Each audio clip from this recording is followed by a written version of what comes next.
A380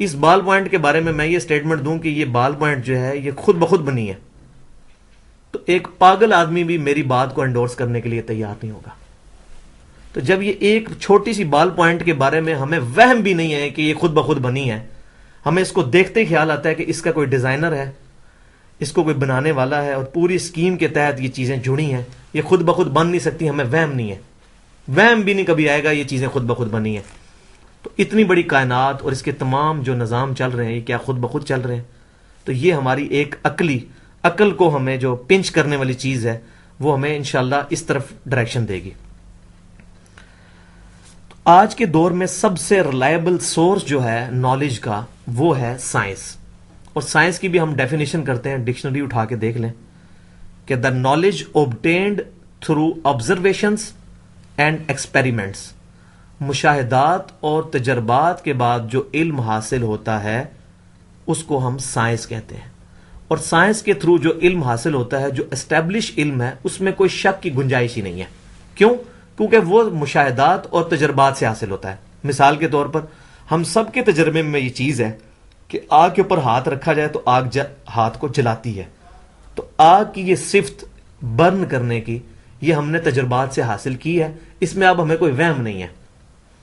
تو science میں بھی جتنی جو ایجادات ہوئی ہیں، ڈسکوریز ہوئی ہیں، جو اسٹیبلش ہو چکی ہیں، جو ابھی تک اسٹیبلش نہیں ہوئی، صرف ہائپوتھیسز ہیں یا تھیوریز ہیں، ان کی بات نہیں کر رہا. جو اسٹیبلش سائنس ہے وہ ساری کی سائنس جو ہے سب کی سب وہ انہی آبزرویشنز اور ایکسپیریمنٹس کے اوپر بیس کرتی ہے. اور یہ پورا سالڈ نالج ہے جو اس وقت لوگوں نے اسٹیبلش کیا ہے، لوگ اس کو مانتے ہیں. پوری دنیا کے انسانوں کے درمیان یہ واحد وہ نالج ہے جو کہ کامن ہے، جس کو سارے مانتے ہیں، چاہے کوئی کافر ہے، مسلمان ہے، ہندو ہے، سکھ ہے، عیسائی ہے، یہودی ہے، کوئی بھی ہے یا بودھازم کا ماننے والا ہے، سب کے سب اس نالج کو مانتے ہیں. تو آج انشاءاللہ تعالی جو ہم یہاں چیزیں ڈسکس کریں گے وہ تمام کی تمام چیزیں میں نے دو اس وقت دنیا میں جو سب سے بڑے چینل چل رہے ہیں سائنس کے علم کے، نمبر ایک نیشنل جیوگرافک چینل جو کہ امریکہ کا ہے، اور دوسرا ہے ڈسکوری چینل، وہ بھی امریکہ کا ہے. جو جتنی لیٹسٹ سائنٹیفک ریسرچ اور ڈسکوریز ہو رہی ہیں وہ ان دو چینلز کے اوپر آتی ہیں. یہ سارے کا سارا ڈیٹا کسی مسلمان کا لکھا ہوا نہیں ہے، بلکہ انہی کفار نے، انہی لوگوں نے جو ہے اس کو اسٹیبلش کیا ہے اور آبزرو کیا ہے کئی دہائیوں کی محنت کے بعد. تو سب سے پہلے ہم کنسیڈر کرتے ہیں اپنی اس کائنات کو. اس وقت ہماری اس کائنات یونیورس کے اندر ناسا کی لیٹسٹ رپورٹ کے مطابق 250 ارب گلیکسیز دریافت ہو چکی ہیں، 250 بلین گلیکسیز. اور ہر گلیکسی کے اندر 300 ارب سے زیادہ سورج ہیں، سٹارز. مثال کے طور پہ جو ہماری یہ گلیکسی ہے ملکی وے، اس کا نام رکھا ہے سائنٹسٹ نے ملکی وے، اس کے اندر یہ جو سورج ہمیں نظر آ رہا ہے یہ سورج زمین سے 13 لاکھ گنا بڑا ہے، اور یہ سورج اس گلیکسی کا سب سے چھوٹا ستارہ ہے. اس طرح کے 300 ارب اور سٹارز ہماری ملکی وے میں موجود ہیں. یہ ایک گلیکسی بن گئی، پھر اس طرح کی 250 ارب گلیکسیز اور موجود ہیں کائنات کے اندر. اور یہ تمام کی تمام گلیکسیز پچھلے 15 ارب سال سے پوری پرفیکٹ ہارمونی کے ساتھ ہر چیز موشن میں ہے. اور یہ گلیکسیز اپنی ساری موومنٹس کے دوران ایک دوسرے میں سے نکل جاتی ہیں، لیکن کبھی کوئی ستارہ دوسرے ستارے سے نہیں ٹکراتا، اور ہر چیز کائنات کے اندر حرکت کر رہی ہے پورے پرفیکٹ بیلنس کے ساتھ پچھلے 15 بلین ایئر سے. یہ اتنا بڑا کام کیا خود بخود ہو رہا ہے؟ اگر ہم اس کے اوپر سوچنا شروع کریں، یہ اتنا بڑا کام کیا خود بخود ہو سکتا ہے؟ اس کے بعد کائنات کے جو فاصلے ہیں اس کے اوپر تھوڑی سی بحث میں کرتا ہوں. اور اس میں ایک چیز یہ بھی یاد رکھیں کہ سائنٹسٹ نے یہ بھی سٹیٹمنٹ دی ہے کہ دنیا کے جو جتنے ساحل سمندر پہ ریت کے ذرات ہیں ان سے زیادہ ستارے ہیں کائنات کے اندر. کائنات میں جو فاصلے ہیں یہ اتنے بڑے فاصلے ہیں کہ ان کو عام حالت میں کلومیٹرز میں ماپنا یہ کسی کے بس کا کام نہیں. اس لیے کائنات کے جو بڑے فاصلے ہیں ان کو ماپنے کے لیے لائٹ ایئر کی ٹرمنالوجی یوز ہوتی ہے، نوری سال. تو ایک لائٹ ایئر یہ ہوتا ہے کہ 1 سال تک روشنی سفر کرتی رہے تو وہ جتنا فاصلہ طے کرے گی اس کو کہتے ہیں ایک نوری سال. اور روشنی کوئی گھوڑے کی یا جہاز کی رفتار سے نہیں چلتی. روشنی کی رفتار ہے 1,86,000 میل فی سیکنڈ. ایک سیکنڈ میں 1,86,000 میل یعنی زمین کے 7 چکر لگا سکتی ہے پوری زمین کے روشنی ایک سیکنڈ میں. 3,00,000 کلومیٹر بنتا ہے ایک سیکنڈ میں روشنی کی رفتار. تو یہ روشنی جو ہے ایک سال تک سفر کرتی رہے تو جتنا فاصلہ طے کرے گی, آپ ذرا دیکھیں کتنا فاصلہ ہوگا. 9.5 کھرب کلومیٹر, 9.5 ٹریلین کلومیٹر بنتا ہے ایک سال, ایک نوری سال کا فاصلہ. اور 1 ٹریلین جو ہے 1000 ارب کے برابر ہوتا ہے. تو 9.5 ٹریلین کلومیٹر یہ ہے ایک نوری سال. اب زمین کے جو سب سے قریب گلیکسی دریافت ہوئی ہے وہ 20 لاکھ نوری سال کے فاصلے پہ, 2 بلین لائٹ ایئرس. 20 لاکھ سال تک روشنی سفر کرتی رہے تو پہلی گلیکسی تک پہنچے گی, اور اس طرح کی 250 ارب گلیکسیز کائنات میں اور موجود ہیں. یہ اتنا بڑا جو سسٹم کریٹ ہے, کیا یہ خود بخود چل رہا ہے یا اس کی کوئی کنٹرولنگ اتھارٹی دنیا کے اندر موجود ہے؟ اس چیز کے اوپر ہم نے ایمفسائز کرنا ہے. پھر ہم اپنی کہکشاں پر غور کریں. ہماری جو ملکی وے ہے اس میں جو سورج ہمیں نظر آ رہا ہے, یہ پورے جو ہماری زمین اور اس کے ساتھ باقی جو پلینٹس ہیں اسی سورج کے گرد گھومتے ہیں. اس کو ہم کہتے ہیں سولر سسٹم. تو ہمارا یہ جو سورج ہے یہ زمین سے 13 لاکھ گنا بڑا ہے, اور اس سورج کے اندر ہر سیکنڈ میں 50 کروڑ اٹامک بم کے برابر انرجی ریلیز ہو رہی ہے. ہر سیکنڈ میں 50 کروڑ اٹامک بم کے برابر. تھوڑی اماؤنٹ ہے ہیٹ کی. اچھا, اس کے بعد یہ سورج پورے نظام شمسی کو لے کر پچھلے 15 ارب سال سے ایک سٹار ہے ویگا, اس کی طرف سفر کر رہا ہے. گھوڑے کی رفتار سے نہیں, جہاز کی رفتار سے نہیں, 200 کلومیٹر فی سیکنڈ. ایک سیکنڈ میں سورج اور اس کے ساتھ جتنے پلینٹس ہیں سمیت زمین کے ہر سیکنڈ میں 200 کلومیٹر طے کر رہے ہیں. 2 سیکنڈ میں 400, 3 میں 600, 4 میں 800, 5 میں 1000. یہ بھی 5 گنتی میں یہ 1000 کلومیٹر سورج اور اس کے ساتھ سارے جو نظام شمسی کے باقی پلینٹس ہیں انہوں نے اتنا جو فاصلہ طے کر لیا. پچھلے 15 ارب سال سے وہ ایک سٹار ویگا کی طرف جا رہے ہیں لیکن ابھی تک وہاں پر نہیں پہنچ سکے. تو یہ سورج اور اس کا جو سارا سسٹم ہے کیا یہ خود بخود چل رہا ہے؟ کیا سورج کو کوئی ڈرائیور چلا رہا ہے؟ اس کے اندر کوئی فیول ڈالا جا رہا ہے؟ یا سورج کا کوئی باپ ہے جو اسے کان سے پکڑ کے چلا رہا ہے؟ اور یہ تو ایک سورج ہے, سب سے چھوٹا سورج. اس طرح کے 300 ارب سورج ہماری گلیکسی میں موجود, اور پھر اس طرح کی 250 ارب گلیکسیز اور کائنات کے اندر جو دریافت ہو چکی ہیں. پھر ہم مزید سفر کرتے ہوئے اپنے سولر سسٹم میں سب سے امپورٹنٹ جو پلینٹ ہے, جو میریکل پلینٹ ہے, ایک موزانہ طور پہ پلینٹ ہے, وہ زمین ہے. اس کو کنسیڈر کریں. زمین ایک تقریباً بیضوی شکل کا بال ہے جس کا قطر سرکمفرنس جو ہے وہ 40,000 کلومیٹر ہے. یعنی ہم ایک طرف سے چلیں اور واپس وہاں تک پہنچے تو ہم 40,000 کلومیٹر طے کریں گے. زمین کی اس وقت جو 3 بڑی بڑی موشنز دریافت ہو چکی ہیں ان میں سے پہلی موشن یہ ہے کہ زمین اپنے ایکسس کے گرد, اپنے محور کے گرد ہر سیکنڈ میں ½ کلومیٹر طے کرتی ہے, جس کی وجہ سے 24 گھنٹے کے اندر ہمارے دن رات مکمل ہوتے ہیں. ہر سیکنڈ میں کتنا؟ ½ کلومیٹر. یہ ایک موشن ہے. دوسری موشن اس کی ہے جو سورج کے گرد کرتی ہے, اور وہ موشن ہے ہر سیکنڈ کے اندر 30 کلومیٹر.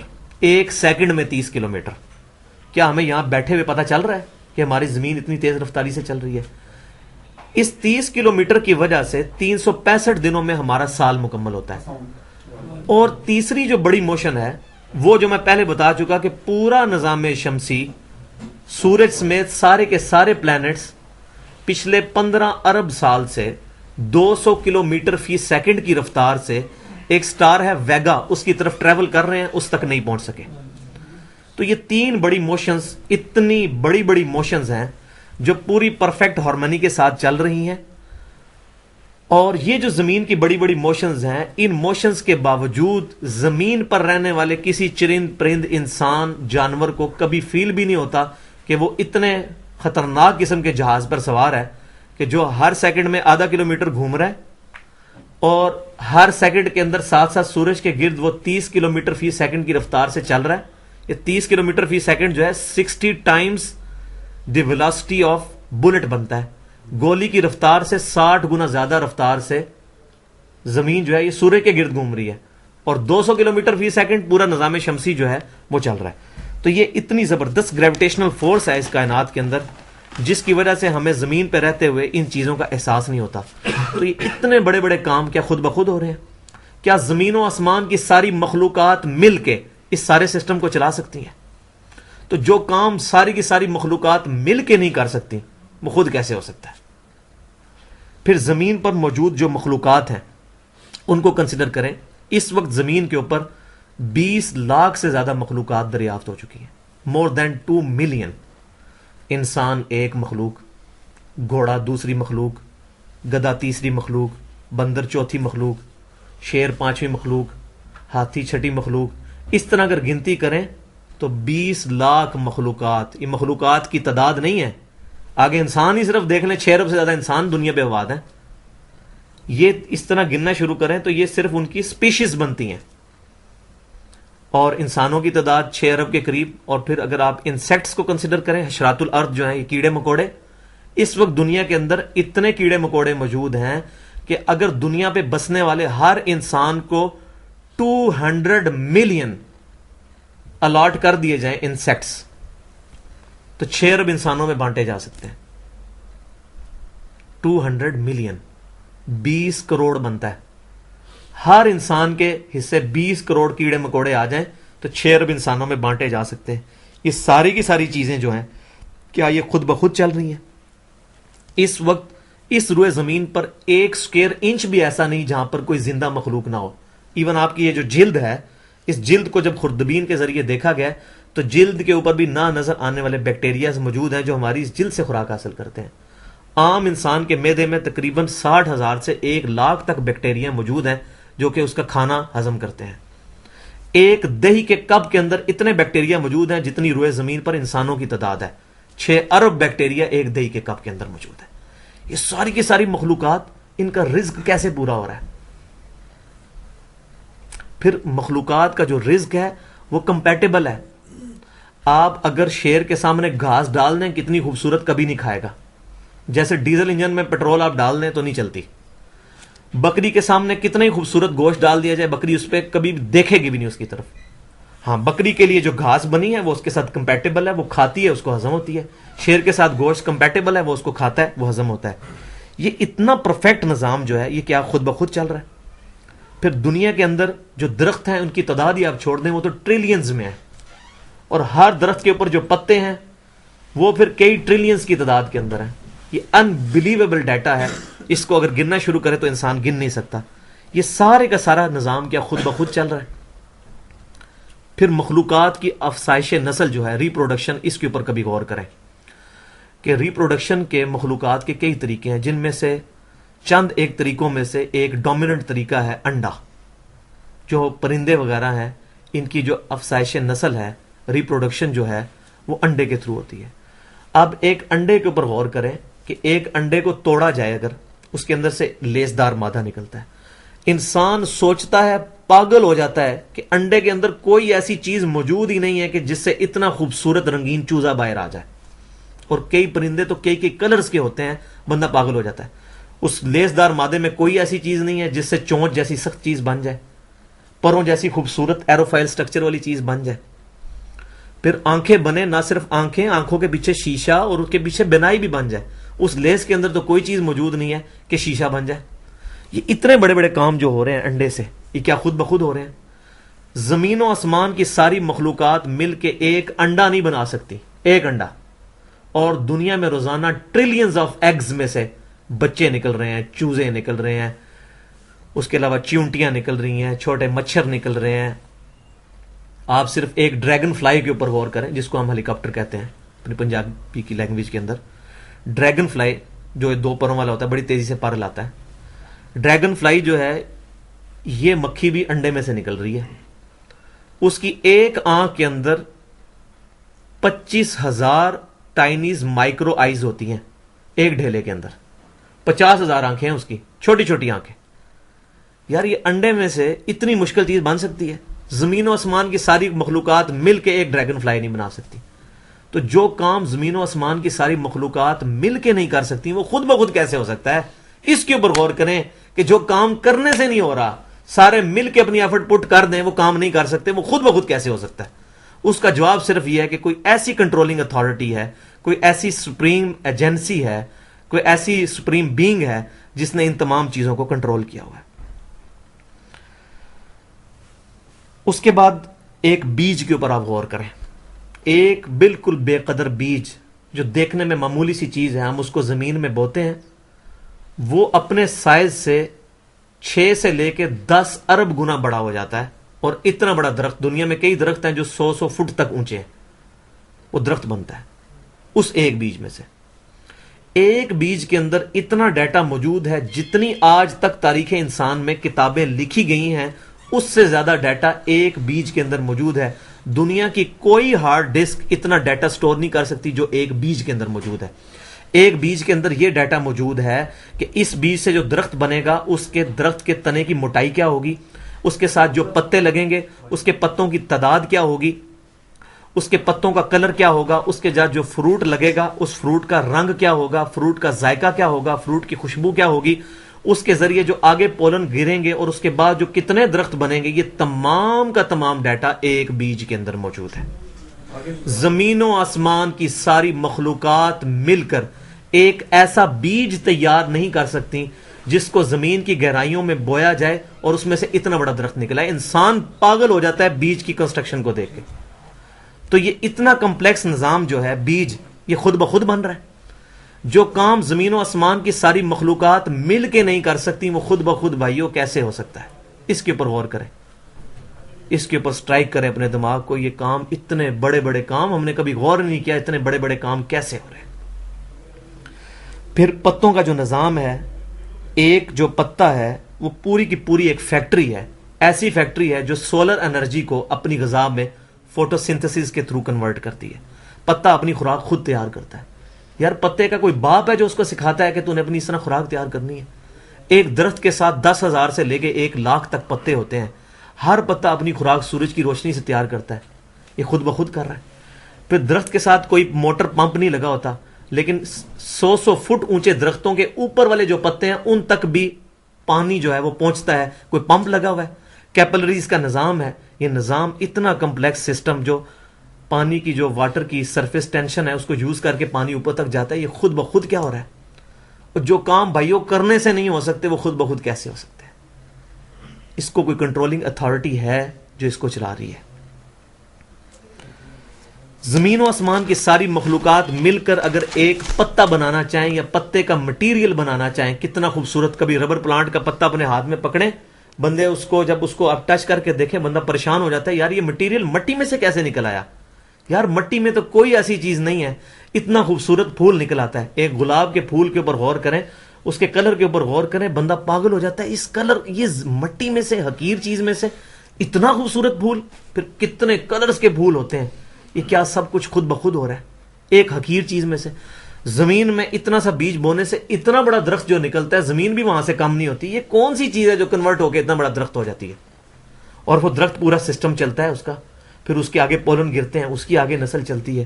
یہ اتنے بڑے بڑے کام کیا خود بخود ہو رہے ہیں؟ اور اس کے بعد سب سے حیران کن چیز وہ انسان ہے۔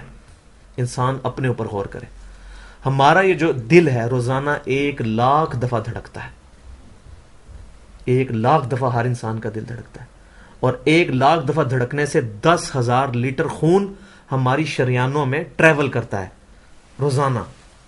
اور ہماری شریانیں جو ہیں، وینز جو ہیں، ان کو اگر جوڑا جائے تو 1,00,000 کلومیٹر بنتی ہیں۔ 2.5 چکر پوری زمین کے بن جائیں ہر انسان کی شریانیں اگر جوڑی جائیں، ان ساری شریانوں میں جو خون ٹریول کرتا ہے دل کے ذریعے، کیا یہ خود بخود ہو رہا ہے؟ پھر اس کے بعد اس چیز کے اوپر غور کریں کہ ہمارے جو گردے ہیں روزانہ 25 دفعہ ڈائلیسس کرتے ہیں۔ ایک ڈائلیسس کی قیمت مارکیٹ میں تقریباً 3,500-4 ہزار روپے ہے۔ 4,000 کو آپ 25 سے ضرب دیں، 1,00,000 روپے کا کام ہمارے گردے مفت روزانہ کر رہے ہیں بغیر کسی تکلیف کے۔ ڈائلیسس کروانے کے لیے تو ٹائم دینا پڑتا ہے، تکلیف کاٹنی پڑتی ہے، یہ ہمارے گردے خود بخود چل رہے ہیں۔ کیا زمین و آسمان کی ساری مخلوقات مل کے جس بندے کے گردے فیل ہو جائیں وہ گردے چلا سکتی ہیں دوبارہ، یا دل فیل ہو جائے تو دل چلا سکتی ہیں. یہ کوششیں ہوتی ہیں، بیٹری لگاتے ہیں، لیکن وہ کہتے ہیں کہ دل چل رہا ہے لیکن جان ختم ہو چکی ہے. اس طرح دل چلنے سے جان نہیں آ سکتی بیچ میں. پھر ہمارے پھیپڑے روزانہ 23,000 دفعہ سانس اندر کھینچتے ہیں، 23,000 دفعہ سانس باہر نکالتے ہیں. اور جو سانس اندر کھینچتے ہیں، آکسیجن جو ابزارو کرتے ہیں، یہ آکسیجن پورے جسم کے ہر خلیے تک پہنچتی ہے. اور ہمارے جسم میں خلیوں کی تعداد کوئی ہزاروں میں لاکھوں میں نہیں ہے. ایک انسان کے جسم میں 100 ٹریلین خلیے موجود ہیں، 100 ٹریلین. اور 1 trillion is equal to 1000 billion, 1000 ارب کے برابر. اس کو سمجھانے کے لیے سائنٹسٹ نے یہ ایگزامپل دی ہے کہ اگر انگلینڈ جیسے 30 ملک ہوں اور وہ 30 کے 30 ملک درختوں سے پر ہوں، ہر درخت کے 10,000 پتے ہوں، تو جتنے پتوں کی تعداد بنتی ہے نا، 30 انگلینڈ جیسے ملک مکمل درختوں سے بھرے ہوئے، وہ سارے پتے گنے جائیں، ہر درخت کے 10,000 پتے ہوں، تو یہ 100 ٹریلین فگر بنتا ہے.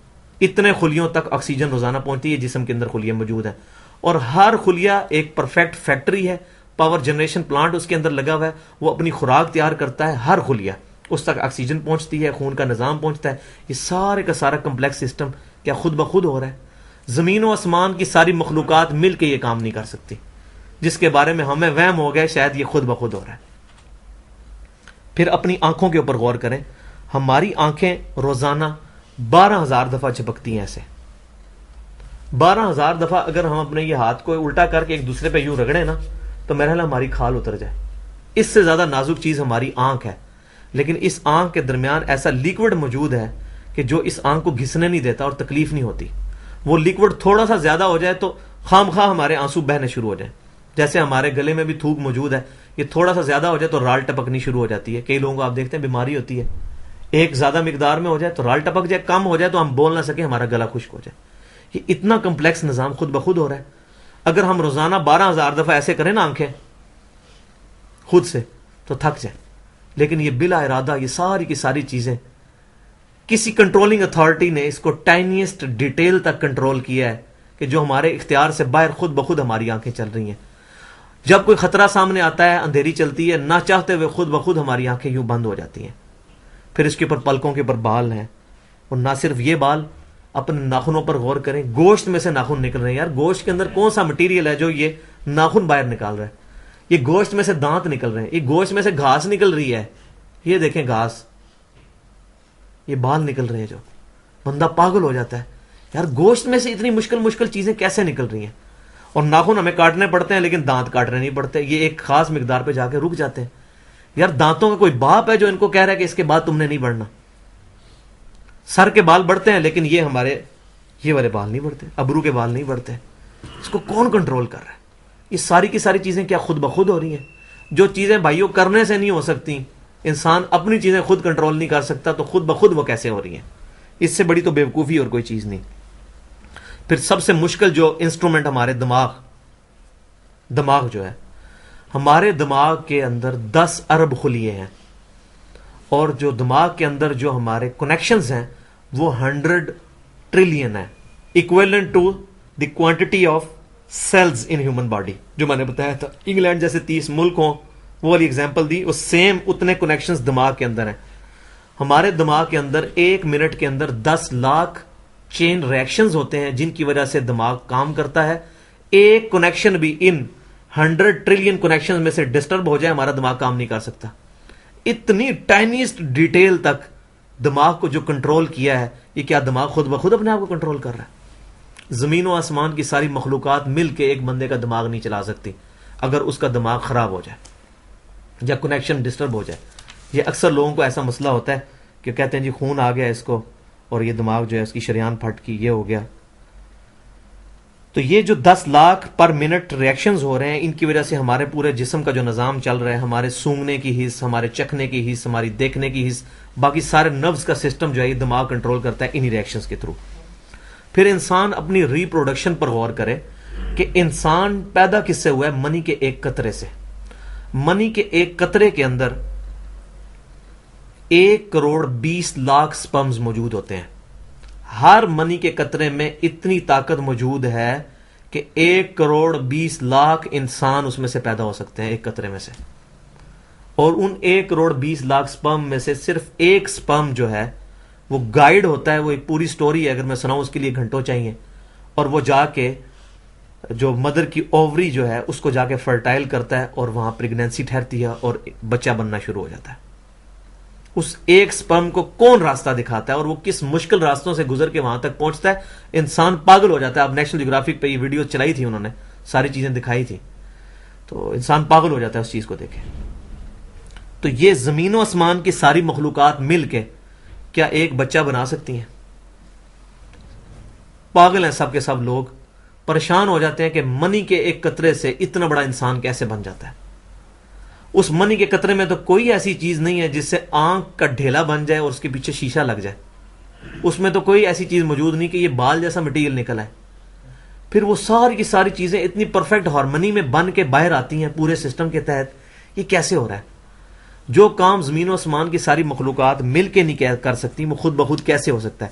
اسی لیے بیولوجی کے جو چند لاز فائنل ہوئے ہیں ان میں سے ایک لا یہ بھی فائنل ہو چکا ہے، ایک یونیورسل لا بیولوجی کا، کہ living cells can never be produced from non living source.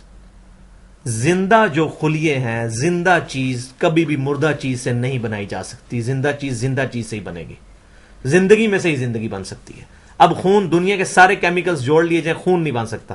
زندہ بندے کا خون ہی اس دوسرے بندے کو لگتا ہے. کیوں؟ کہ لیونگ سیلز ہیں. تو یہ بایولوجی کا لا جو ہے یہ فائنل ہو چکا ہے. تو اب تک جتنی میں نے ڈسکشن کی، یہ وہ تمام ڈسکشنز ہیں جو عام انسان، اس میں سے میجورٹی چیزیں ایسی ہیں کہ جو عام انسان، چاہے آج کا انسان ہے چاہے 1000 سال پہلے کا انسان ہے، وہ ان ساری چیزوں کو آبزرو کر کے ایک سپر کنٹرولنگ اتھارٹی تک پہنچ سکتا ہے. اور وہ اتھارٹی ہے اللہ، جو اس کائنات کا اکیلا مالک ہے، اکیلا خالق ہے، جس نے اپنی شناخت کے لیے انبیاء کرام علیہ السلام کا سلسلہ شروع فرمایا، اور انبیاء کرام علیہ السلام کی برکت سے لوگوں تک یہ شناخت پہنچی. اگر انبیاء کرام نہ بھی آتے تب بھی اس کائنات کے اندر اتنی سائنس موجود تھیں کہ انسان خود اللہ تعالیٰ تک پہنچ سکتا تھا. لیکن ایسے ہوا نہیں ہے. انسان اپنی خواہشات نفس کا شکار ہو کر کسی نے بتوں کو اپنا خدا بنا لیا، کسی نے درختوں کو اپنا خدا بنا لیا. پھر اللہ تعالیٰ نے انسانیت کی ہدایت کے لیے آخری حجت کے طور پر انبیاء کرام علیہ السلام کا سلسلہ ہر جگہ پر شروع فرمایا. اور الحمدللہ جن لوگوں نے نبیوں کا دامن پکڑا وہ لوگ ہدایت کے راستے تک پہنچے. اسی وجہ سے آپ دیکھیں کہ جن جن امتوں میں انبیاء آئے ہیں وہاں اللہ کا کنسیپٹ ایگزسٹ کرتا ہے. کرسچینٹی کو آپ دیکھ لیں، جوڈائزم کو آپ دیکھ لیں، یہودیت کو دیکھ لیں، عیسائیت کو دیکھ لیں، یہاں اللہ کا کنسیپٹ موجود ہے. چاہے وہ ایک ٹیمپرڈ فارم میں ہے، ایک بگڑی ہوئی شکل میں ہے، لیکن وہ اس چیز کو مانتے ہیں. آپ دیکھیں ڈالر کے اوپر بھی لکھا ہوتا ہے ان گاڈ وی ٹرسٹ، اللہ میں ہم بلیو کرتے ہیں. لیکن اب گفتگو کا سب سے امپورٹنٹ پورشن آ رہا ہے، وہ یہ کہ وہ اللہ جو اپنی مخلوقات سے جدا اپنے عرش پر اپنی شان کے لائق مستوی ہے، اس اللہ کا انکار شروع ہوا بڑے پیمانے پر سائنس کی آڑ میں 18ویں اور 19ویں صدی میں. اور افسوس کی بات ہے کہ انٹلیکچوئل لوگ جو تھے، دانشور لوگ تھے، انہوں نے سب سے پہلے اللہ تعالیٰ کی ذات کا انکار شروع کیا.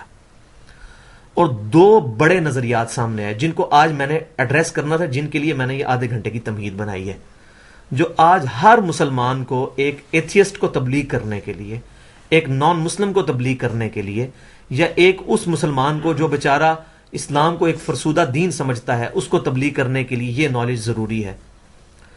18ویں اور 19ویں صدی میں دو بڑے نظریات سامنے آئے جنہوں نے اس دنیا کے اندر، انسانوں کے اندر اتنا بڑا فتنہ برپا کیا کہ جس کی باقیات آج بھی کسی نہ کسی فارم میں موجود ہیں. اس میں سب سے پہلا نظریہ جو ہے وہ 18ویں صدی میں ایمینوئل کانٹ نام کا ایک فلاسفر تھا جس نے اسٹیٹک یونیورس تھیوری دی، جس کا مطلب یہ تھا کہ یہ کائنات ہمیشہ سے ہی اسی طرح موجود ہے. اور اس کو مزید سپورٹ کیا کارل مارکس نے 1873 میں. اس نے ڈائی الیکٹرک میٹیریلزم کا نظریہ پیش کیا اور اس نے ایک بک لکھی جس کا نام تھا ڈاس کیپیٹال. اس کے اندر اس نے کہا کہ مٹیریل جو ہے، مادہ، یہی سب کچھ ہے. اسی نے یہ سارے روپ دھار لیے ہیں خود بخود، اور یہ کائنات ہمیشہ سے ایگزسٹ کر رہی ہے، اس کائنات کو کسی نے بنایا نہیں ہے۔ تو یہ نظریہ جو ہے یہ انسانوں کے اندر پھیلا۔ اور دوسرا نظریہ 1859 میں چارلز ڈارون نے ایک بک لکھی ہے اوریجن آف اسپیشیز کے نام سے، جس میں اس نے theory of evolution by means of natural selection, قدرتی ارتقاء کے ذریعے چیزوں کا پروڈیوس ہونا، یعنی خود بخود پہلے بندر تھا پھر وہ انسان بن گیا، آہستہ آہستہ وقت گزرنے کے ساتھ ساتھ ایوولوشن، ایک موٹے الفاظ میں اگر میں اس کو سمجھاؤں۔ یہ دو نظریات جو ہیں انہوں نے انسانوں کے اندر وہ بڑے پیمانے پر گمراہی پھیلائی کہ جس کا سب سے زیادہ شکار ہوئے خود عیسائی، کیونکہ یہ سارے انٹلیکچوئلز جو تھے زیادہ تر کرسچینٹی سے متنفر تھے، اور ان کا متنفر ہونا جسٹیفائی تھا، کیونکہ کرسچینٹی جو ہے وہ عقلی پیمانے پر پورا نہیں اترتی تھی۔ اس سے متنفر ہو کے انہوں نے ڈینائل آف گاڈ، ایتھیزم کا جو نظریہ اڈاپٹ کر لیا۔ تو یہ دو نظریے الحمدللہ 20ویں صدی کی لیٹسٹ سائنٹیفک ڈسکوریز نے ان دو بڑے بڑے نظریات کو جو ہے ہمیشہ کے لیے موت کی نیند سلا دیا۔ اور وہ میں آج آپ کو یہ بریف کرتا ہوں یہ نظریات ختم کیسے ہوئے ہیں۔ اس کو میں نے نام دیا ہے، پہلا جو نظریہ ہے اسٹیٹک یونیورس تھیوری، جو بعد میں اسٹڈی اسٹیٹ تھیوری کے نام سے بھی مشہور ہوئی۔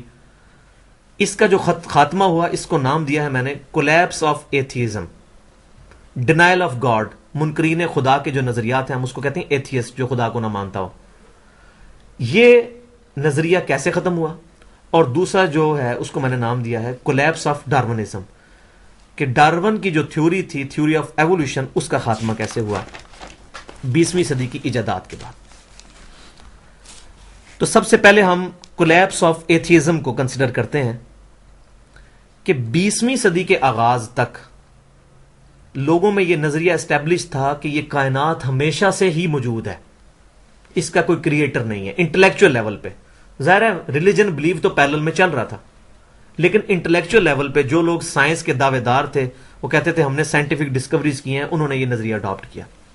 اللہ کا کرنا ایسے ہوا کہ 1929 کے اندر 1929 کے اندر امریکن ایک اسٹرانومر تھا ہبل، جس کے نام پہ آج بھی دوربین جو ہے انہوں نے خلا کے اندر چھوڑی ہوئی ہے ہبل کے نام پر۔ اس نے کیلیفورنیا کے اندر ایک بہت بڑی دوربین نصب کی، اور اس میں اس نے کئی منتھس تک آبزرویشنز کی، اور بڑے اسٹانشنگ رزلٹ پہ وہ پہنچا کہ کائنات کے اندر ہر چیز موو کر رہی ہے۔ تو اس تھیوری کا تو اسی وقت جنازہ نکل گیا جو کہتے تھے اسٹیٹک یونیورس تھیوری، کہ ہر چیز اپنی جگہ پر سٹیبل ہے۔ پھر فوراً انہوں نے پلٹا کھایا، انہوں نے کہا نہیں، یہ اسٹیڈی اسٹیٹ تھیوری ہے کہ چیزیں موو کر رہی ہیں لیکن ایک ہارمونی کے ساتھ۔ فوراً انہوں نے جھوٹ کے پاؤں تو نہیں ہوتے، نئی تھیوری کر لی، کیونکہ ڈینائل آف گاڈ تو انہوں نے کرنا تھا۔ دوسری چیز اس نے ہبل نے یہ آبزرو کی کہ کائنات میں ہر چیز چل رہی ہے، اور ہر چیز جو ہے وہ ایک دوسرے سے دور جا رہی ہے، کیونکہ فزکس کا لا ہے کہ پوائنٹ آف آبزرویشن جو ہوتا ہے، جہاں سے آپ کسی لائٹ سورس کو دیکھ رہے ہوتے ہیں، اگر اس کا اسپیکٹرم جو ہے وہ ڈرا کیا جائے اور وہ ریڈ کی طرف شفٹ ہونا شروع ہو جائے، تو اس کا مطلب ہوتا ہے کہ وہ چیز آپ سے دور جا رہی ہے۔ پوائنٹ آف آبزرویشن پر اگر اسپیکٹرم ایسا آئے کسی لائٹ سورس کا کہ وہ بتدریج ریڈ کی طرف شفٹ ہو رہی ہے، تو اس کا مطلب ہے کہ وہ چیز دور جا رہی ہے اس مقام سے۔ تو حیران ہوا کہ کائنات میں ہر چیز ایک دوسرے سے دور جا رہی ہے، یعنی کائنات مسلسل پھیل رہی ہے۔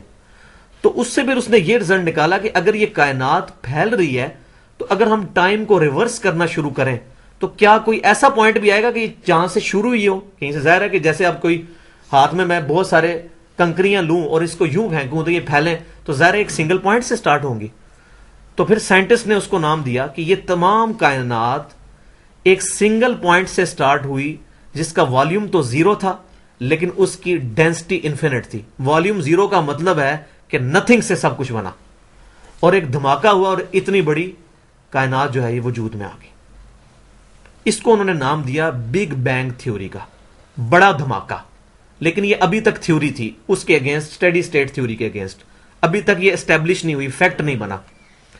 اللہ کا کرنا کیا ہوا کہ اسی دوران پیرلل میں آئنسٹائن نے میتھمیٹیکل کیلکولیشنز کے ذریعے یہ رزلٹ نکال لیا تھا کہ کائنات میں ہر چیز موو کر رہی ہے، لیکن چونکہ اس کا اٹھنا بیٹھنا انہی ایتھیسٹ لوگوں کے ساتھ تھا، اس نے اپنی یہ چیز چھپا کے رکھی۔ جب ہبل نے فزیکلی آبزرویشن سے چیز دیکھ لی تو آئنسٹائن نے پھر آن ریکارڈ ویڈیو کے اوپر یہ چیز کی کہ it is the biggest blunder of my life, میری زندگی کا سب سے بڑا بلنڈر یہ ہے کہ میں نے یہ حقیقت آج سے کئی سال پہلے معلوم کر لی تھی میتھمیٹیکلی، لیکن میں نے ان منکرین خدا کا ریگارڈ کرتے ہوئے ان چیزوں کو بیان نہیں کیا تھا، اور اس نے مان لیا کہ میری میتھمیٹیکلی کیلکولیشن بھی یہی بتا رہی ہیں کہ کائنات میں ہر چیز ایک دوسرے سے دور جا رہی ہے اور موومنٹ میں ہے۔ پھر جناب 1948 کے اندر ایک سائنٹسٹ آیا جارج گیموف، اس نے یہ کہا کہ اگر کائنات ایک دھماکے سے پروڈیوس ہوئی ہے تو اس دھماکے کی کوئی ریڈیشنز جو ہیں، کوئی باقیات اس کائنات کے اندر ایونلی ڈسٹریبیوٹڈ موجود ہونے چاہیے۔ جیسے کہیں دھماکہ ہوتا ہے تو فضا میں وہ گرد و غبار پھیلتا ہے، تو اس طرح کی ریڈیشنز دھماکے کی کائنات میں موجود ہونی چاہیے۔ 1965 کے اندر دو سائنٹسٹ تھے جو کہ خود مٹیریلزم کے اوپر بیس کرنے والے تھے، ان کی کبھی خواہش نہیں تھی کہ یہ چیزیں ہوتی۔ ایک کا نام تھا پینزیاز اور دوسرا تھا رابرٹ ولسن۔ ان دونوں نے جوائنٹلی مل کے یہ ریڈیشنز دریافت کر لی، اس کی وجہ سے ان کو نوبل پرائز بھی دیا گیا ان دونوں سائنٹسٹ کو۔ پھر مزید اس کی کنفرمیشن کے لیے 1989 کے اندر امریکہ نے ایک اسپیس شٹل لانچ کی جس کا مشن یہ تھا، پرائمری مشن، کہ وہ کوبی کو دریافت کرے گا۔ کوبی کیا ہے؟ کاسمک بیک گراؤنڈ ریڈیشن یا امیشنز۔ 8 منٹ کے اندر اسپیس شٹل نے فوراً رزلٹ دیا کہ کائنات کے اندر ایونلی ڈسٹریبیوٹڈ اس ریڈیشن کے اثرات موجود ہیں جو کہ اس بگ بینگ کی طرف نشاندہی کرتے ہیں۔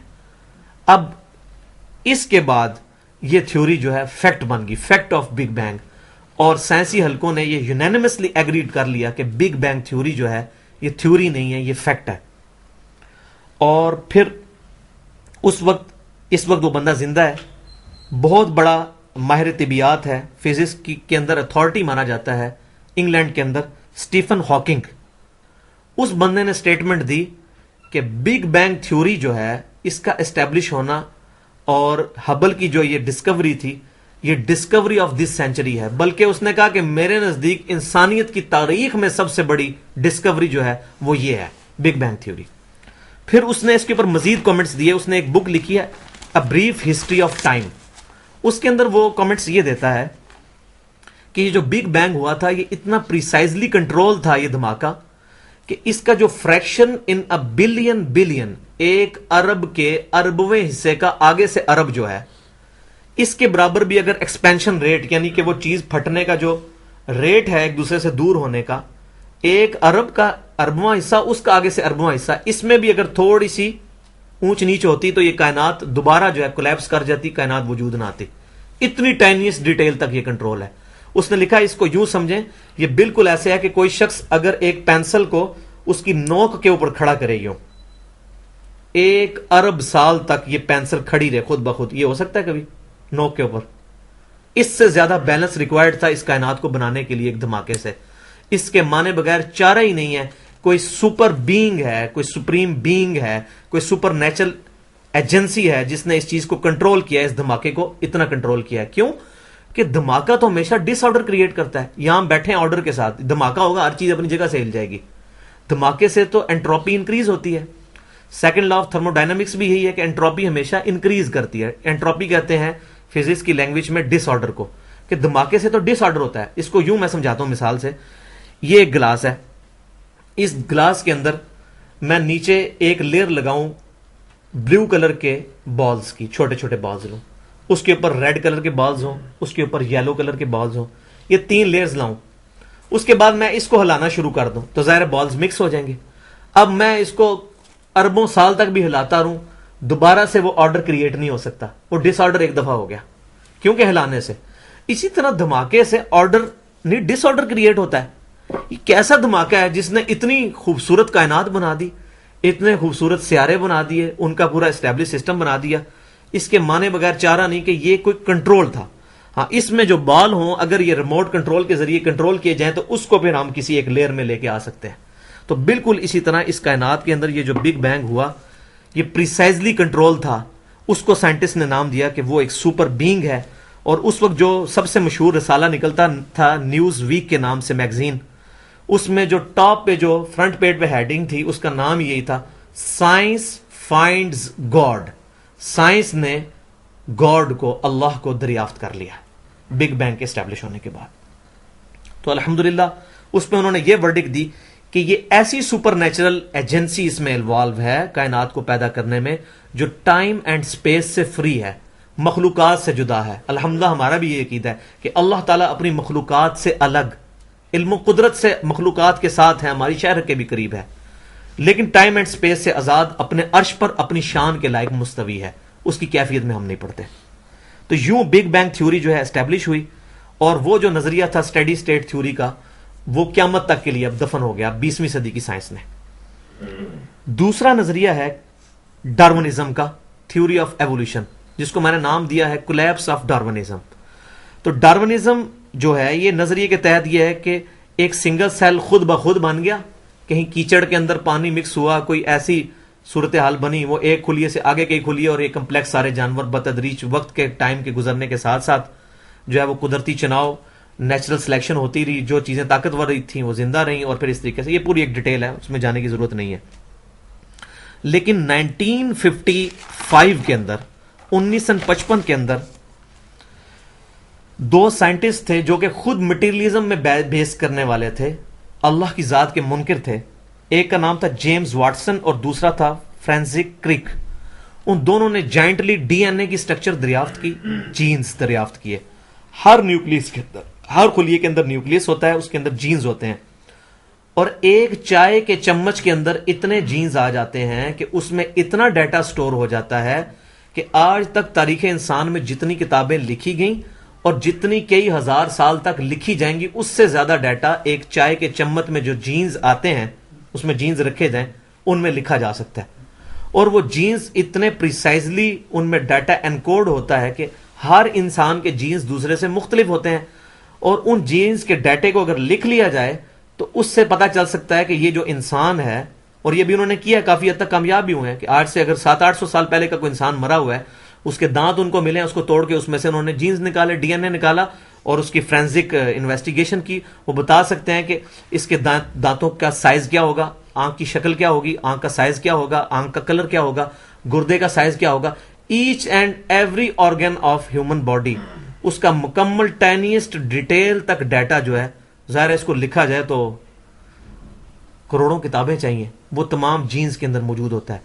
اسی وجہ سے امریکہ میں پھر ایک تھیوری، ایک موومنٹ سامنے آئی جس نے ٹوٹلی اس چیز کو ریجیکٹ کیا کہ یہ چیز جینز کی جو سٹرکچر ہے، ڈی این اے کی جو سٹرکچر ہے، یہ بائی چانس بن ہی نہیں سکتی. زمین و آسمان کی ساری مخلوقات مل کے جینز نہیں بنا سکتی. اتنا انٹیلیجنٹلی جو ڈیزائن ہے انسان کے جینز اور سارے جانوروں کے، یہ خود بخود بن ہی نہیں سکتے. تو امریکہ کے اندر ایک موومنٹ چلی جس کا نام تھا انٹیلیجنٹ ڈیزائن موومنٹ. وہ تحریک یہ کہہ رہی تھی کہ ہر چیز انٹیلیجنٹلی، ذہانت کے ساتھ ڈیزائن کی گئی ہے، بائی چانس نہیں. یہ بائی چانس کے اگینسٹ انہوں نے ورڈ جو ہے وہ ڈرائیو کیا، انٹیلیجنٹلی، ناٹ بائی چانس. تو اس تھیوری کے اگینسٹ پھر اس جو موومنٹ کے اگینسٹ جو ہے نئی تھیوری جو تھی، تھیوری آف کریشن، وہ اب فیکٹ آف کریشن بن گئی. جس طرح تھا وہ کولیپس آف ایتھیزم ہوا اور بگ بینگ تھیوری جو ہے وہ اسٹیبلش ہوئی، اس طرح کولیپس آف ڈارونزم کے بعد جو تھیوری اسٹیبلش ہوئی وہ تھی فیکٹ آف کریشن، یعنی ہر چیز کریٹ کی گئی ہے.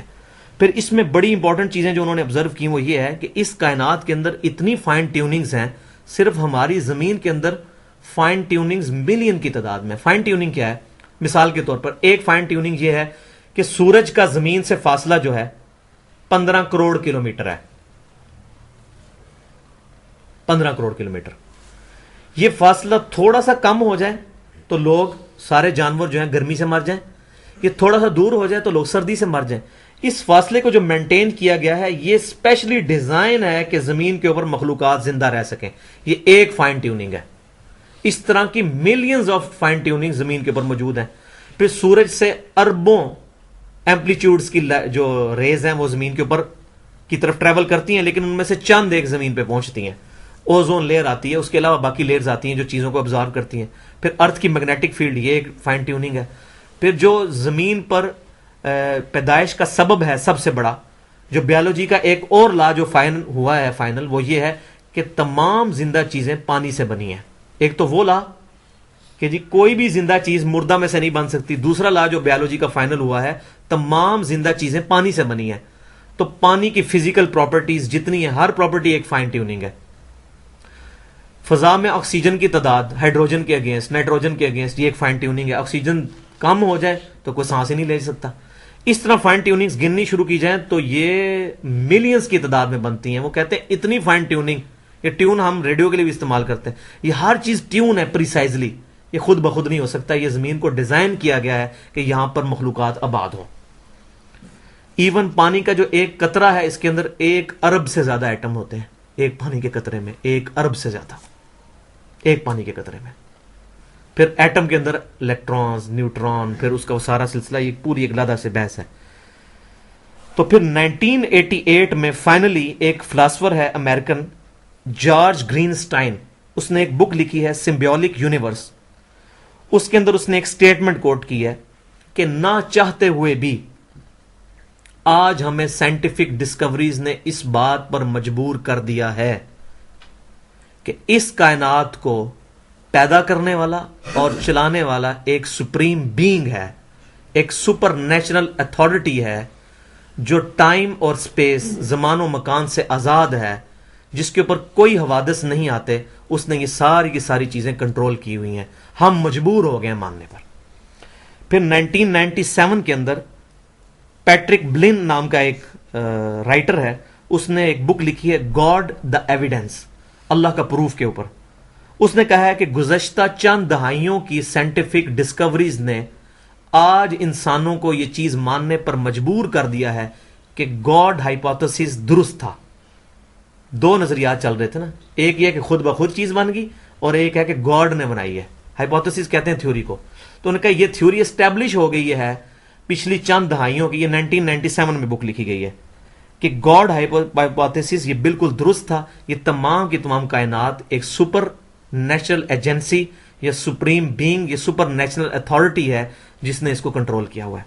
اور الحمدللہ آج کی سائنس چیخ اٹھی ہے اس کے اوپر کہ اس کائنات کا ایک مالک ہے, ایک خالق ہے, اور وہ اللہ ہے.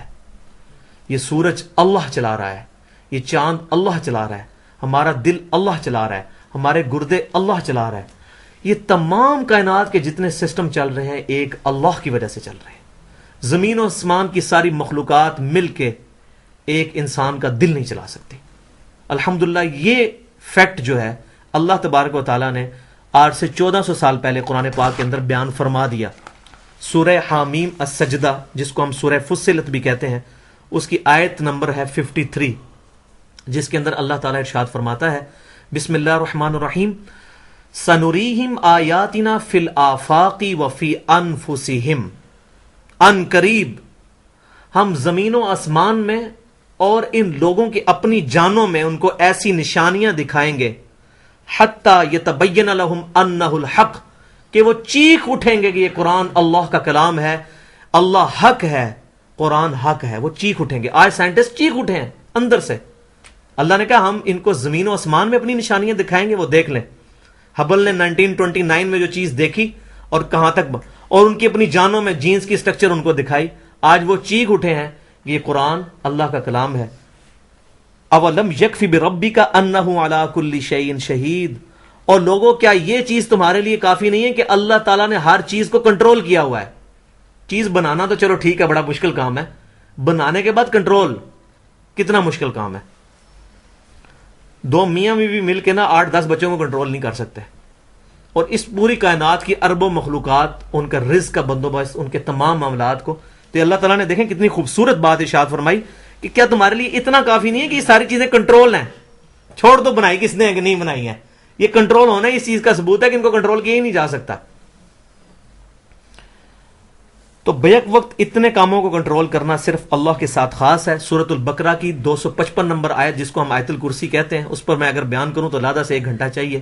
اس کی پہلا جو پورشن ہے اللہ لا الہ الا هو الحی القیوم, اللہ ہے وہ جس کے علاوہ کوئی عبادت کے لائق نہیں, وہ خود سے زندہ ہے اور ہر چیز کو اس نے تھاما ہوا ہے. قیوم, ہر چیز کو تھاما ہوا ہے. ہر چیز میں جو امر کن جاری ہے وہ اللہ کی وجہ سے ہے. اللہ تبارک و تعالیٰ کا امر کن نہ ہو, ڈیوائن سپارک نہ ہو, کوئی چیز نہیں چل سکتی. جیسے پنکھے کی بڑی خوبصورت وائنڈنگ ہو لیکن کرنٹ موجود نہ ہو، یہ پنکھا کبھی نہیں چل سکتا. اس طرح زمین و آسمان کی ساری مخلوقات، میں جو آپ کے سامنے بول رہا ہوں، یہ لیپ ٹاپ جو سامنے ریکارڈنگ کر رہا ہے، یہ ہر چیز یہ کچھ نیچرل لاز کے تحت چل رہا ہے. اگر نیچرل لاز نہ موجود ہوں دنیا کے اندر تو کوئی چیز نہیں بن سکتی. اگر ہمارے پاؤں اور زمین کے درمیان ریزسٹنس موجود نہ ہو، ہم زمین پہ چل نہیں سکتے. اگر ہوا کے اندر بوئنسی کی فورس موجود نہ ہو تو جہاز ہوا میں اڑ نہیں سکتے. اگر پانی کے اندر بوئنسی کی فورس موجود نہ ہو تو جہاز پانی میں تیر نہیں سکتے. یہ تمام جو لاز ہیں، اتنے کامل لاز، اللہ ان لاز کا پابند نہیں، لیکن یہ بڑے مضبوط فزیکل لاز ہیں. ان کی وجہ سے تو ہم نے چیزیں ڈیزائن کی ہوئی ہیں، ورنہ جہاز ڈیزائن ہو جاتا اور بعد پتا چلتا کہ ہوا کے اندر اتنی طاقت نہیں کہ جہاز کو اڑا سکے تو نیچے گر جاتا. تو یہ تمام چیزیں فزیکل لاز جو ہیں یہ اللہ تبارک تعالیٰ نے اسٹیبلش کی ہیں. بلکہ سورہ فاطر کی 41 نمبر آیت میں اللہ تعالیٰ فرماتا ہے کہ اللہ ہے جس نے آسمانوں اور زمینوں کو تھام رکھا ہے کہ اپنی جگہ سے ہل نہ جائیں، اور اگر یہ زمین و آسمان اپنی جگہ سے ہل جائیں تو کائنات میں کوئی ایک بھی نہیں جو ان کو اپنی جگہ پر لے کے آئے. یہ اللہ تعالیٰ نے سنبھالے ہوئے ہیں. اتنی تیز رفتاری میں بھی، اتنی بیلنس نظام میں، گریویٹیشنل فورس کے ذریعے چل رہے ہیں. یہ اللہ تبارک و تعالیٰ نے سارا معاملات کیا. تو یہ جو دو نظریات اسٹیبلش ہوئے، بگ بینگ تھیوری کہ کائنات ایک دھماکے سے پروڈیوس ہوئی، اور دوسرا نظریہ فیکٹ آف کریشن کہ ہر چیز جو ہے یہ کریٹ کی گئی ہے، انٹیلیجنٹلی ڈیزائن ہے، پانی کے ساتھ زندہ چیزیں پیدا کی گئی ہیں. ان دونوں تھیوریز کو الحمدللہ آج سے 1400 سال پہلے اللہ نے قرآن میں ایک آیت میں بیان فرمایا، اور وہ ہے سورۃ الانبیاء کی آیت نمبر 30. بسم اللہ الرحمن الرحیم. اولم یر الذین کفروا، کیا کافروں نے نہیں دیکھا؟ دیکھیں خطاب بھی کافروں سے ہو رہا ہے. آج لوگ کہتے ہیں یہ مسلمانوں نے کیوں نہیں ریسرچ کی؟ آج آپ لوگ نکال رہے ہیں قرآن میں سے چیزیں، قرآن میں پہلے ہی موجود ہیں. تو میں کہتا ہوں شکر ہے مسلمانوں نے نہیں ریسرچ کی، کافروں نے تو ہماری ریسرچ ماننی نہیں تھی. اب انہوں نے انڈیپینڈنٹلی ریسرچ کر کے اس رزلٹ پہ پہنچے ہیں کہ قرآن جو ہے وہ درست ہے. اولم یر الذین کفروا، کیا کافروں نے نہیں دیکھا؟ ان السماوات والارض کانتا رتقا ففتقناہما، کہ زمین و آسمان آپس میں جڑے ہوئے تھے، ہم نے ان کو پھاڑ کر جدا کیا. وہی بگ بینگ. وجعلنا من الماء كل شيء حي، اور پھر ہم نے ہر زندہ چیز کو پانی میں سے پیدا کیا. الحمدللہ. وہی دونوں تھیوری، بگ بینگ تھیوری اور فیکٹ آف کریشن تھیوری، وہ اس کے اندر آ گئی. افلا یؤمنون، کیا آپ بھی ایمان نہیں لاؤ گے؟ تو یہ دیکھیں خطاب بھی کافروں سے ہوا ہے. آج یہ ساری چیزیں قرآن پاک کے اندر موجود ہیں الحمدللہ.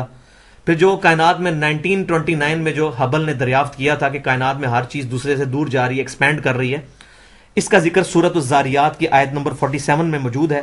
بسم اللہ الرحمن الرحیم. والسماء بنيناها بأيد وإنا لموسعون، اور آسمان کو ہم نے اپنے ہاتھوں سے بنایا ہے اور ہم مسلسل اس کو ایکسپینڈ کر رہے ہیں. انا لموسعون، مسلسل ہم اس کو ایکسپینڈ کر رہے ہیں. تو اس کے علاوہ جتنی چیزیں میں نے آج ڈسکس کی ہیں، یہ ساری کی ساری چیزیں قرآن پاک میں کسی نہ کسی فارم میں موجود ہیں. اگر میں اس کو ایڈریس کرتا تو بہت زیادہ ٹائم لگتا. میں اس کو کنکلوڈ کرتا ہوں کہ 11 ستمبر 2001 کے بعد 11 ستمبر 2001 کے بعد 34,000 امریکنز نے اسلام قبول کیا ہے قرآن کا ترجمہ انگریزی میں پڑھنے کے بعد 9 ماہ میں. اس وقت سے لے کر ابھی تک روزانہ 400 بندہ امریکہ کے اندر مسلمان ہو رہا ہے. 2 سال پہلے کلنٹن آیا تھا، اس نے بھی یہاں سٹیٹمنٹ دی تھی، اسلام از دا فاسٹسٹ گروئنگ ریلیجن ان امریکہ. اس وقت دنیا میں مسلمان ہونے کا ریٹ جو ہے 247% ہے. سب سے زیادہ لوگ دنیا میں مسلمان ہو رہے ہیں. اس کی وجہ کوئی تبلیغ نہیں ہے ہماری، ہم تو نکھٹو لوگ، ہم نے تو دین کی قدر ہی نہیں کی. اس کی وجہ قرآن وہ معجزہ ہے جو نبی صلی اللہ علیہ وسلم کو عطا ہوا. الحمدللہ. سیدنا موسیٰ علیہ السلام کا عصا آج اگر ہمیں مل جائے وہ سانپ نہیں بن سکتا، لیکن قرآن وہ معجزہ ہے جو نبی صلی اللہ علیہ وسلم کے پاس بھی معجزہ تھا، سیدنا ابوبکر صدیق رضی اللہ تعالیٰ عنہ کے ہاتھوں میں بھی معجزہ تھا، ہمارے ہاتھ میں بھی معجزہ ہے. قرآن میں وہ تمام سائنٹیفک فیکٹس موجود ہیں جو 20ویں صدی نے دریافت کیے، اور ابھی کچھ چیزیں دریافت کرنی ہیں. قرآن میں 1000 سے زیادہ آیات سائنٹیفک فیلڈ سے ریلیٹڈ ہے. قرآن سائنس کی کتاب نہیں، لیکن سائنس کو بریف کرتی ہے. تو کیونکہ ہر زمانے کے لوگوں نے اس کو ایکسیپٹ کرنا تھا، تو آج کے زمانے کے لیے سب سے زیادہ جو اپیلنگ چیز ہے وہ سائنٹیفک نالج ہے. قرآن پاک الحمدللہ اس ٹیسٹ کے اوپر پورا اترتا ہے. نبی صلی اللہ علیہ وسلم کے زمانے کے اندر شعر و شاعری بڑا عروج پہ تھی. اس وقت قرآن پاک کو جب پڑھا تو کئی شاعروں نے اپنے کلام پھاڑ دیے. کتنا پرفیکٹ کلام ہے. صحیح بخاری اور صحیح مسلم کی متفقن علیہ حدیث ہے، فضائل قرآن کے چیپٹر میں سیدنا ابو ہریرہ رضی اللہ تعالیٰ عنہ روایت کرتے ہیں کہ نبی صلی اللہ علیہ وسلم نے فرمایا، تمام انبیاء پر ایمان لانے والے امتیوں کی تعداد ڈیپینڈ کرتی ہے اس نبی کو دیے گئے معجزے پر۔ مجھے اللہ نے سب سے بڑا معجزہ قرآن دیا ہے، میں اللہ سے امید کرتا ہوں کہ قیامت والے دن سب سے زیادہ امتی جنت میں جانے والے میری امت سے ہوں گے۔ الحمدللہ صحیح بخاری اور صحیح مسلم کی متفقن علیہ حدیث ہے، امام مسلم اس کو کتاب الایمان چیپٹر میں لے کے آئے ہیں کہ جنتیوں کی تعداد آدھی جو ہے 50% جو جنتی ہیں وہ امت محمدیہ سے ہوں گے۔ اس کی وجہ کیا ہے کہ نبی صلی اللہ علیہ وسلم کو یہ معجزہ قرآن عطا ہوا، الحمدللہ۔ اب جناب ہم اس لیکچر کو کنکلوڈ کرتے ہیں 5-7 منٹ کے اندر انشاءاللہ تعالی، کیونکہ اس لیکچر کو دینے کے بعد کوئی میرا کام آپ پہ اپنی علمیت جھاڑنا نہیں تھا، جو اصل اس کا احسن ہے نا وہ اب میں گفتگو کرنے لگا ہوں، وہ یہ ہے کہ یہ اللہ تبارک و تعالیٰ نے جو کائنات بنائی ہے الحمدللہ، جس کو آج سائنس بھی مان گئی، اور ہمارے پاس جو ڈیوائن سورس کا نالج آ رہا ہے، ریویلڈ نالج، نالج کی 2 قسمیں ہیں نا، ایکوائرڈ نالج جو انسان آبزرویشنز اور ایکسپیریمنٹ سے حاصل کرتا ہے جو سائنس کا نالج ہے، اور ایک ہے ریویلڈ نالج جو وحی کا نالج ہے۔ دونوں نالج یونینیمسلی اس نہج پہ پہنچ گئے ہیں کہ دونوں ایگری کر گئے ہیں، ریویلڈ نالج بھی اللہ کی طرف سے وحی کا نالج، اور دوسرا ایکوائرڈ نالج جو سائنس کا نالج ہے، جنہوں نے دونوں چیزوں نے اس چیز کو مان لیا ہے کہ اللہ تبارک و تعالیٰ، ظاہر وہی تو ہے ہی اللہ کی طرف سے، اور ایکوائرڈ نالج نے بھی یہ تسلیم کیا ہے کہ اللہ تبارک و تعالیٰ کی ہستی کائنات میں موجود ہے اپنی شان کے لائق۔ تو یہ کائنات جو ہے یہ کسی مقصد کے لیے پیدا ہوئی ہے یا فضول پیدا ہوئی ہے؟ سورہ دخان کے اندر اللہ تبارک و تعالیٰ آیت نمبر 38 اور 39 میں ارشاد فرماتا ہے، بسم اللہ الرحمن الرحیم، وَمَا خَلَقْنَا السَّمَاوَاتِ وَالْأَرْضَ وَمَا بَيْنَهُمَا لَاعِبِينَ، بے شک زمین و آسمان اور ان کے درمیان جتنی مخلوقات ہیں یہ ہم نے فضول نہیں پیدا کی ہیں، ما خلقناہما الا بالحق، ان چیزوں کو ہم نے ساری چیزوں کو پرپس فل پیدا کیا ہے، ولیکن اکثرہم لا یعلمون، لیکن اکثر لوگ اس کی طرف علم نہیں رکھتے، توجہ نہیں دیتے کہ یہ تمام کی تمام چیزیں کسی مقصد کے تحت پیدا کی گئی ہیں۔ دیکھیں جی، ہر بندہ اپنی طرف سوچے، اپنے دل میں سوچے، مجھے اس سے کوئی غرض نہیں ہے سورج کا کیا مقصد ہے، چاند کا کیا مقصد ہے، پتوں کا کیا مقصد ہے، چھپکلی کا کیا مقصد ہے، شیر کا کیا مقصد ہے۔ میرے لیے سب سے امپورٹنٹ چیز یہ ہے کہ مجھے اللہ نے کس مقصد کے لیے پیدا کیا ہے۔ کیوں؟ جس ہستی نے مجھ سے پوچھے بغیر مجھے پیدا کر دیا، یار میں اتنا لاچار ہوں، مجھ سے پوچھے بغیر اس نے مجھے بنا دیا ہے۔ اگر میں نے اپنی زندگی کے اندر اپنی پیدائش کے مقصد کو نہ سمجھا تو وہ ہستی مجھے عذاب میں بھی گرفتار کر سکتی ہے، اور اس ہستی سے مجھے بچانے والا کوئی نہیں ہوگا۔ یہ ڈر جانا چاہیے، بڑا خوف آتا ہے کئی بار، اللہ نے پوچھے بغیر ہمیں بنا دیا، اور اللہ تبارک و تعالیٰ اسی چیز کی طرف قرآن پاک میں توجہ دلا رہا ہے۔ بسم اللہ الرحمن الرحیم، سورۃ المومنون آیت نمبر 115، افحسبتم انما خلقناکم عبثا، کیا تم گمان کرتے ہو ہم نے تمہیں فضول پیدا کیا ہے؟ یار تم کوئی کام فضول نہیں کرتے ہو، تو اللہ تو کامل ذات ہے، اس نے یہ فضول کام کیا ہے۔ وَأَنَّكُمْ إِلَيْنَا لَا تُرْجَعُونَ، اور کیا تمہیں لوٹ کر ہماری طرف نہیں آنا؟ مراد یہ ہے کہ بچوں تیار ہو جاؤ، تمہیں کسی مقصد کے لیے پیدا کیا گیا اور تم نے ہمارے پاس آنا ہے، پھر ہم تم سے حساب لیں گے۔ اور وہ مقصد، انسان سب سے سیریس کریشن ہے اس کائنات کی، یہ ساری کائنات انسان کی وجہ سے پیدا ہوئی ہے، اور اس حقیقت کو اللہ تعالیٰ نے قرآن پاک میں بیان فرمایا۔ سورہ ہود کی آیت نمبر 7 میں فرمایا، بسم اللہ الرحمن الرحیم، وَهُوَ الَّذِي خَلَقَ السَّمَاوَاتِ وَالْأَرْضَ فِي سِتَّةِ أَيَّامٍ، وہی ہے اللہ جس نے آسمان و زمین کو 6 دنوں میں پیدا کیا۔ وَكَانَ عَرْشُهُ عَلَى الْمَاءِ، اس وقت اس کا عرش پانی پر تھا۔ لِيَبْلُوَكُمْ أَيُّكُمْ أَحْسَنُ عَمَلًا، تاکہ وہ تمہیں جانچے کہ تم میں سے کون اچھے اعمال کرتا ہے۔ تو زمین و آسمان کی پیدائش کا مقصد یہ ہے کہ انسان کو جانچا جائے کہ ان میں سے اچھے اعمال کون کرتا ہے۔ انسان جو ہے یہ اللہ تبارک و تعالیٰ کی کریشن کا شاہکار ہے، سب سے سیریس کریشن جو ہے وہ انسان ہے، یہ ساری کائنات انسان کی وجہ سے بنی ہے۔ پھر اللہ تبارک و تعالیٰ نے فائنلی بالکل اس کو کہتے ہیں اریاں کر کے یہ چیز بتا دی کہ انسان کا مقصد کیا ہے۔ سورۃ الذاریات کی آیت نمبر 56 سے 58 تک، بسم اللہ الرحمن الرحیم، وما خلقت الجن والانس الا لیعبدون، میں نے جنوں اور انسانوں کو نہیں پیدا کیا مگر اس لیے کہ وہ میری ہی عبادت کریں۔ ما اريد منهم من رزق وما اريد ان يطعمون، اور میں تم سے یہ تو نہیں مانگتا کہ مجھے رزق دو یا مجھے کھانا کھلاؤ. دیکھو کتنا درد کا انداز ہے. لوگوں میں تم سے یہ نہیں مانگتا اے جنوں انسانوں کہ تم مجھے رزق دو یا مجھے کھانا کھلاؤ. ان اللہ هو الرزاق ذو القوۃ المتین. بے شک اللہ تعالیٰ تمہیں بھی رزق دیتا ہے اور وہ زوراور ہے, زبردست ہے. تو کتنے, جس کو کہتے ہیں نا کہ بچوں کے لیول کی ایگزامپل دی ہے. میں تم سے روٹی نہیں مانگتا کہ مجھے روٹی دو, یار میرا یہ ایک مقصد پورا کرو اور تمہارا ہی بھلا ہے اس کے اندر کہ تم میری عبادت کرو. اب اس عبادت کا پیٹرن بھی کوئی ہونا چاہیے. ہر بندہ اپنے طریقے سے عبادت شروع کر دے تو کوئی اس میں یونٹی نہیں آ سکتی, اور ہو سکتا ہے ہم عبادت کے ایسے طریقے اڈاپٹ کر لیں جو اللہ کو پسند نہ ہو.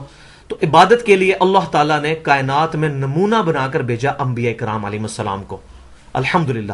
اور یہ سلسلہ نبوت بالآخر امام اعظم, امام کائنات, سید الاولین والآخرین, سید الانبیاء والمرسلین, سیدنا محمد الرسول اللہ صلی اللہ علیہ وسلم پر مکمل ہوا. اور اللہ تعالیٰ نے ہدایت, کامل ہدایت کے ساتھ نبی صلی اللہ علیہ وسلم کو مبعوث فرمایا.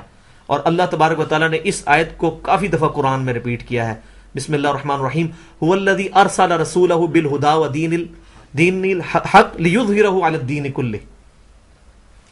کہ اللہ ہی ہے وہ جس نے اپنے نبی صلی اللہ علیہ وسلم کو ہدایت اور دین حق کے ساتھ مبعوث فرمایا تاکہ اس کو تمام ادیان پر غالب کر دے. ولو کرہ المشرکون, چاہے جو مشرک ہیں اس کا برا منائیں.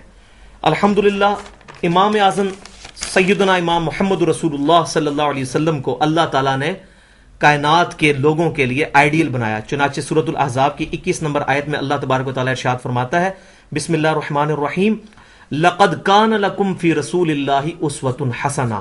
صرف رسول اللہ صلی اللہ علیہ وسلم کی زندگی میں بلا تحقیق بلا شبہ تمہارے لیے بہترین نمونہ ہے. لمن کان یرجو اللہ والیوم الآخر وذکر اللہ کثیرا. یہ اس کے لیے ہے جس کو یہ امید ہے کہ اس نے اللہ تعالیٰ کے سامنے جواب دہی کرنی ہے, اللہ کے ساتھ تو اس کی ملاقات ہونی ہے, اور اس کو آخرت پر یقین ہے اور وہ اللہ کو کثرت سے یاد کرتا ہے, اس کے لیے ہے. جس کو اکاؤنٹیبلٹی ٹو گاڈ کے اوپر ایمان نہیں ہے اس کے لیے نہیں ہے. اب ہمارے امام اعظم سیدنا محمد رسول اللہ صلی اللہ علیہ وسلم تو اس دنیا سے چلے گئے آج سے 1419 سال پہلے, لیکن الحمدللہ وہ اپنی وفات کے بعد اس امت میں 2 چیزیں ایسی چھوڑ کے گئے ہیں جس سے آج بھی ہم سیدنا محمد رسول اللہ صلی اللہ علیہ وسلم کی تعلیمات کے ذریعے اللہ کو حاصل کر سکتے ہیں.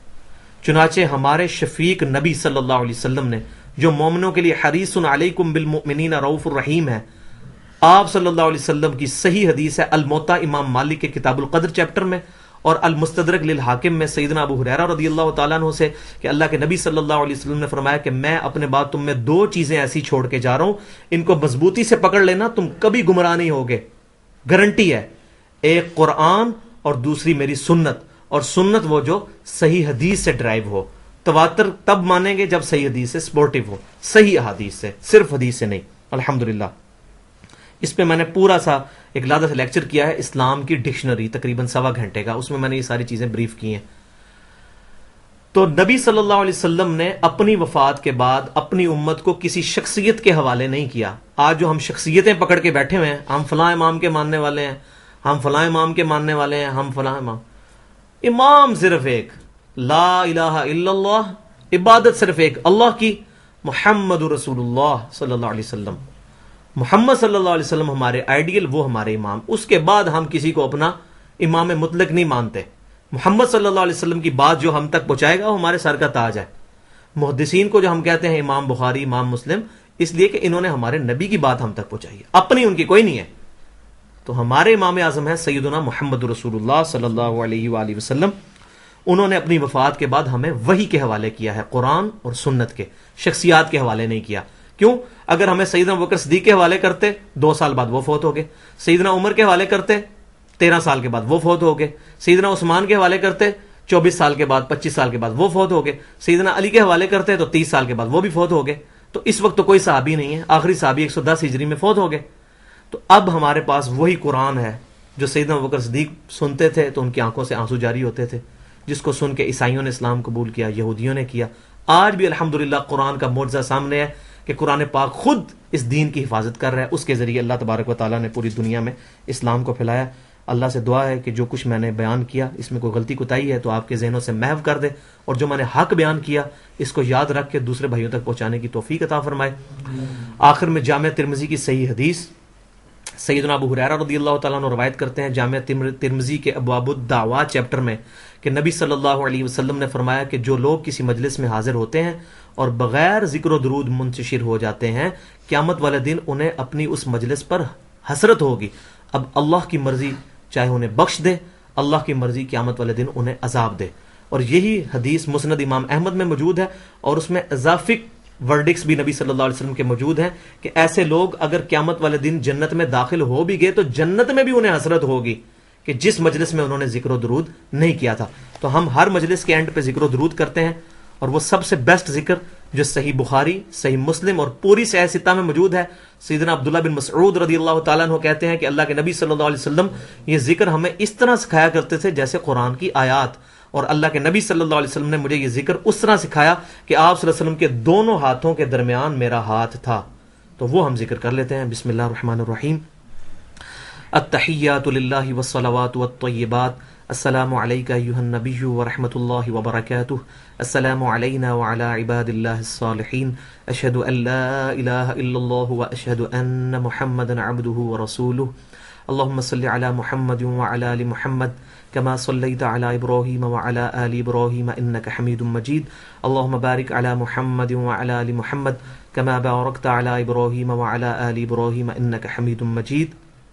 اور آخر میں ہم وہی دعا کرتے ہیں جو اصحاب کہف نے کی تھی، جو صحابی بھی نہیں تھے، تابعین میں سے تھے سیدنا عیسیٰ علیہ السلام کے، لیکن اللہ تعالیٰ نے قرآن میں ان کا ذکر کیا اور ان کو ہدایت تک پہنچایا کہ ربنا آتنا من لدنک رحمہ وہیئ لنا من امرنا رشدا، اے رب ہمیں اپنے پاس سے رحمت عطا فرما اور ہمارے ہر کام میں تو ہمارا مرشد بن جا، آمین۔ وما علینا الا البلاغ المبین۔